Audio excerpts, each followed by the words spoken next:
do eyebrows on her. But before we do that, I'm gonna talk to you just a little bit about a few things for your big day. All right.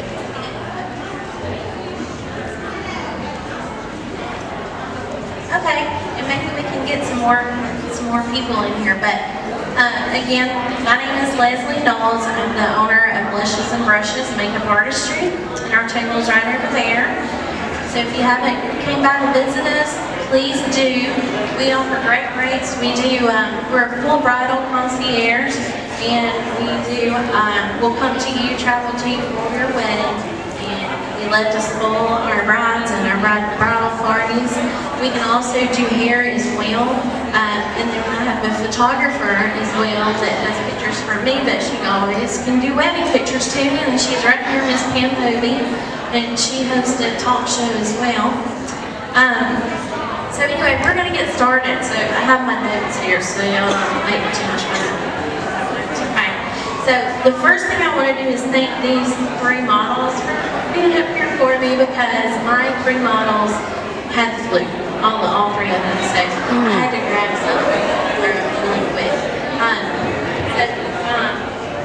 I'm going to tell you a little bit about what we do and an event that we have coming up before we start with the demonstrations. And I kind of packed all of my stuff right here, so I may have to dig a little bit in between to get everything that I need. But on April 29th, we're going to be hosting the first ever makeup class at Trilogy Production Studios in Studio B. I have information at our table on that.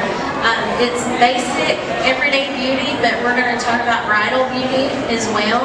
And it'll be, 2 to 3 hour class. We're going to have some swag bags, and we'll have the top industry makeup artists there to give you hands-on. So you bring yourself, you bring your makeup, and you bring a pen and a notebook to take some notes, and your camera if you want to, and you can just come in and hang out with us. It's $50. But again, that gives you 3 hours of one-on-one with makeup artists too, and we're telling you like some top secrets and tricks to get things done. So if you're interested in that, you can come by our booth and look into that.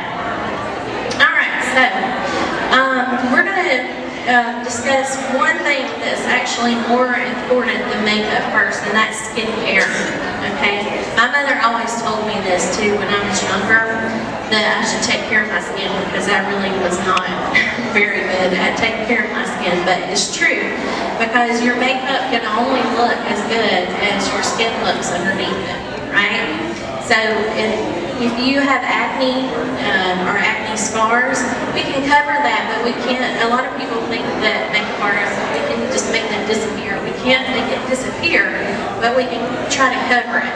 But it goes a lot smoother if you have good skincare. So some good points with skincare is to cleanse every night with a pH balanced cleanser, usually like a lotion or a foam cleanser works really good. And then you should always also exfoliate at least twice a week with, there's all different products on the market for exfoliating. And that may be part of your makeup removal too, is the exfoliant. But you should always exfoliate at least twice a week. And then moisturizer before you go to bed, okay? Now, I'm also a big person on toner as well. And we all know there's several different types of skin. You have people with oily skin, we have people with dry skin, and then we have people that have combination skin.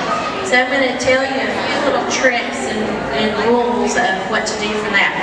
So we're going to start with dry skin. Does anybody have dry skin? Yeah, okay, awesome.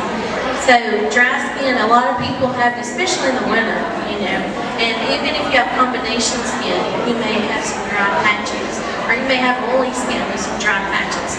So with dry skin, we want to use a toner, but you cannot use a toner that has alcohol in it. Anything that has alcohol in it will dry your skin out. But a lot of people that have dry skin complain to me a lot about open, large pores. And I tell them, use a toner, but don't use one with alcohol, because that will make it even more dry. So use something like that. People with oily skin, definitely need to use a toner. So you can use one with alcohol, or you can use one without alcohol as well. But you definitely need to use it. Everyone needs to use some type of toner, because have your skin open when you're cleansing it. So you need it to close back off, so it doesn't get any bacteria or those blackheads on it or anything like that. So you use the toner to close the pores in your face and close them off, so your makeup can look good and your skin can look good. We don't have any bacteria or anything that gets into the skin. All right, so. Wow. Also, I'll tell you, a good toner, if you're not really wanting to use a toner because it has some alcohol in it, is you can use witch hazel. Witch hazel is a good natural toner, and a lot of people use that. So witch hazel is very good for especially people with oily skin, very oily or extremely dry skin. You can use witch hazel, and it's not as drying in the skin, basically. Alright, so going on, my next little note part, we're going to talk about some do's and don'ts for your wedding day. Okay, because there is some do's and don'ts. The first thing is you should not wear any foundation or any products that have SPF in them. You may know why? I was just going to ask you why. Yeah, SPF, it causes the sheen into the skin, and it looks amazing still with SPF, but it causes flashback. So let's say Pam was taking my picture. If I had something with SPF in the foundation, then I would have like it would make me look kind of oily, basically. Or it would make like a really big, like beam of light that hit a certain point. So, no SPF. Okay, and a lot of makeup has SPF in it now, so you want to try to avoid SPF if you can. The second thing is primer. We want to use primer, especially on the more mature skin. So my mother of the bride that I have here, we're going to, when I did her makeup before for the fashion show, I only used a primer. Okay, and primer doesn't sink into the skin like moisturizer does. Primer sits on top of the skin, so it makes everything go on smoothly on top of it. So use primer. If you have oily skin, you don't want to use primer and moisturizer because it's like way too much. You'll be like an old film on your face. So I would say just use a primer. But especially on mature skin, primer is really good. So it does two functions. It holds your makeup on, but it also creates a flat, smooth surface. So makeup doesn't seep into the little fine wrinkles on your face. Alright, another thing is we don't want to ask you a real quick question. Just this is yeah. for somebody else, not me. With primer, what about, is it better to use a spray or I see the cream primer? Which one is better in your opinion? I think the cream personally is better because you're applying that. The spray you're spraying it, so you know it may not go on as well. And I like the primer that had it's like a gelatin base because they cover better to me. That's the question. We did that several times. So the next thing we don't want to do for your wedding day is we don't want to apply too much powder. Too much powder is no no, because again that can make you have some flashback in your professional pictures. Now we will use powder on you, but we will do it very sparingly, so not too much powder. This is a big one that I have kind of learned from doing makeup over the years. If you're not used to wearing a whole lot of makeup, let's not experiment with a bold look on your wedding day, okay? Because, and I'll tell you why, because if you're not used to wearing makeup, and myself or Trinity, and this Trinity is my other makeup artist right here, we're going to do this look on you that you're wanting, and you're going to look in the mirror and be like, oh my God, I look like a clown. I've looked in the mirror. Yeah, exactly. So you don't want to try a new look. I mean, I'll do it for you anyway. If you really want a bold look, I'll do it. But I'm telling you, you're kind of setting yourself up for disappointment, and you're setting me up for failure. Because more than likely, if I do what you want me to do, then you're going to be like, oh, I don't want that as my makeup. And so then I lose you as a client too.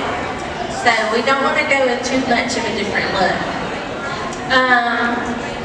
Show your makeup artist, whoever it is. A lot of pictures because everybody's own definition is a little bit different. People have different definitions for smoky eyes. You know, if you tell me a smoky eye, I'm going to pack on the smoky eye and do some underneath and make it smoky looking. But then some people may say, oh, that's like way too much. They just wanted one shade on their lid. So show lots of pictures before, and always have a trial before. Okay, that way you know that you'll be extremely happy on your wedding day. And then again, with whichever makeup artist you choose, you need to make sure that they use disposables. Okay, so and what I mean, like, don't let them open a lip gloss and use it on you, and then open it again and use it on the other person with the same lip gloss wand in it, okay? Because that's the way to spread bacteria. And they can tell you when I was doing their makeup, I have a separate thing for mascara wands. I'll pull the mascara wand out, but then I use disposable ones. And then I'll use disposable makeup buttons. And then when I dip foundation out, I'll dip it out with a spatula. So you want them to be very clean. And I've noticed around here that there's a lot of people that are not like that. They're not, they don't think like that. So make sure that your artist really uses a very clean technique. Okay. You know what? Now that you said that, I got my makeup done for my class reunion. And the whole night my eyes were itchy. And by the end of the night my eyes were puffy. The next day they were almost closed shut. And I found out it was because the person had used that on other people.